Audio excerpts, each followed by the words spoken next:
একটু ভালোভাবে লক্ষ্য করে দেখুন গাছ এতটা লাল কিভাবে হয় চিন্তা করে দেখুন। এই পুরো গাছটি এতটা লাল দেখতে পাচ্ছেন, চোচা তুলছে আর গাছটাতে লাল বের হচ্ছে। অনেকে দেখে ভাববে এটা পুষ্পা মুভির যে গাছ সেটা, বাট না, এটা অন্য গাছ। দেখতে পাচ্ছেন এটা শেকড়ও কিন্তু বেশ লাল দেখতে পাচ্ছেন। এরপরে আলাদা ধরনের আরেকটা গাছ দেখায়, এটার কালার আবার হলুদ দেখতে পাচ্ছেন গাছের পাতাগুলো।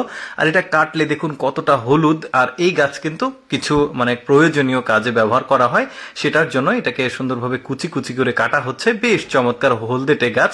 আর একটা ধরনের গাছ দেখায়, দেখতে পাচ্ছেন এই গাছটা আবার ভেতরটা অনেকটা মাংসের মতো, কাটলে দেখতে পাচ্ছেন চাকা চাকা হয়ে আছে। গাছের উপরের যে ছাল সেটা কিন্তু সাধারণ গাছের মতো, বাট ভেতরের অংশটা একদমই আলাদা দেখতে পাচ্ছেন, একদমই মাংসের মতো, মনে হচ্ছে যে মাংস কাটছে, এইরকম এক্সেপশনাল গাছ।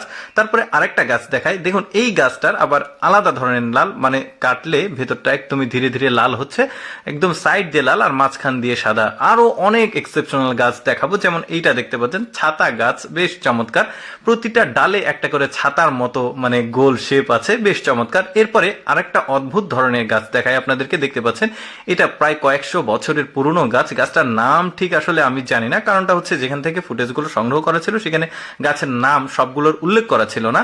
তো এরপরে যেটা দেখাবো, এই গাছটা হচ্ছে রংধনু গাছ। দেখতে পাচ্ছেন এই গাছের স্পেশালিটি হচ্ছে পুরো গাছটা বিভিন্ন কালার দিয়ে কম্বিনেশন করা, দেখতে পাচ্ছেন, যেটা সৃষ্টিকর্তা নিজেই আসলে এই গাছটাকে এইভাবে কালার করে দিয়েছে। বেশ চমৎকার কিন্তু, রংধনু গাছ এই গাছটার নাম। তারপরে আরেকটা গাছ দেখায়, এই গাছটাকে অনেকে এলিয়েন গাছ বলে ডাকে, বেশ চমৎকার। দেখতে পাচ্ছেন গাছগুলো ছাতার মতো একদম কোকড়ানো কোকড়ানো, উপরের দিকে দেখুন একদমই এক্সেপশনাল দেখা যাচ্ছে। এটা মরুভূমির অঞ্চলের দিকে আসলে এই গাছটা আছে, দেখতেও কিন্তু বেশ চমৎকার লাগছে, কতগুলো ডাল একসঙ্গে হয়েছে। একদম পরিচিত একটা গাছ দেখায়, এটা হচ্ছে বেগুন গাছ। এই লিস্টে রাখার কারণ হচ্ছে এর উচ্চতা, দেখুন এত বড় বেগুন গাছ, যেটা বানে করতে হয়েছে। তারপরে এই গাছটাকে দেখুন, এই গাছটাতে পথচারী যখন বন দিয়ে হেঁটে যায়, যখন পানির তৃষ্ণা লাগে, তখন এই গাছটা কেটে এই গাছটার ভেতর থেকে রসটা খায়।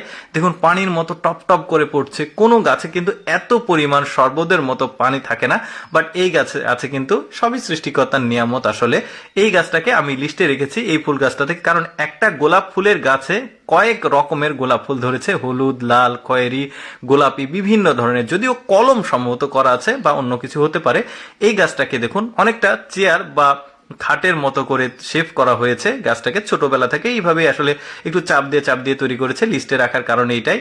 অদ্ভুত আরেকটা গাছ দেখায়, দেখুন এত বড় একটা যে কি বলবো, ইটের যে একটা জায়গা থাকে ওই রকম পাথরের উপরে পানি ছাড়া এইভাবে এত বড় গাছ কিভাবে হয়েছে। কলা গাছ দেখুন, একদমই এক্সেপশনাল কলা গাছ। এরকম কলা গাছ আগে আপনারা কখনো দেখেছেন কিনা, যদিও আমি কলাটা দেখাতে পারলাম না, বাট এক্সেপশনাল গাছটা। তারপরে এই গাছটাকে দেখুন, অনেকটা গাছটা একদম ছাতার মতো কোয়ালিটি আছে। একটা গাছ দেখিয়েছিলাম এলিয়েন গাছ, বাট এটা না, এটা আলাদা। তারপরে এটা দেখুন সুপারি গাছটার কয়েকটা ভাঁজ রয়েছে, দেখতে পাচ্ছেন একটা গাছের উপরে 5টা ডাল রয়েছে, বেশ চমৎকার। দর্শক, আমি সবসময় চেষ্টা করি আপনাদের সামনে অদেখা এক্সেপশনাল ভিডিওগুলো উপস্থাপন করার, যেগুলো দেখার সুযোগ মানুষের কম হয়। এরকম ভিডিও প্রতিদিন দেখতে আমাদের পেজটি ফলো রাখুন। এই ভিডিওটি কেমন লাগলো কমেন্ট করে জানাবেন। ধন্যবাদ।